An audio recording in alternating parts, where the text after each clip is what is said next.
Welcome to the Genius Factory. Enjoy the video. In this video, I will explain how to file KRA returns. First, identify the specific type of return you need to submit, such as income tax or VAT. Next, collect all relevant documents, including your P9 form, bank statements, and any other income or expense records. Finally, confirm your KRA PIN is active, and you can log into the iTax portal to begin the process. Once you're ready, log into the KRA tax portal with your personal identification number and password.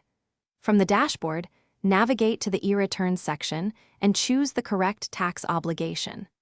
Carefully fill in all the requested financial information, ensuring every detail is accurate to avoid future discrepancies.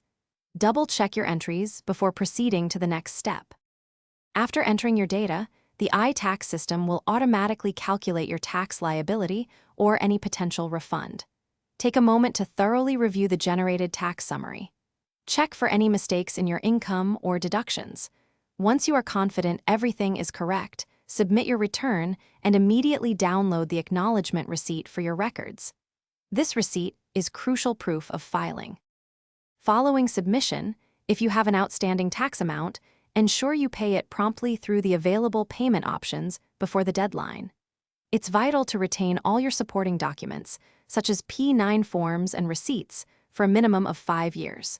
Periodically check your iTax account for any updates on your compliance status or notifications from KRA. Staying informed helps maintain good standing. Thanks for watching. If you found this helpful, don't forget to like and subscribe.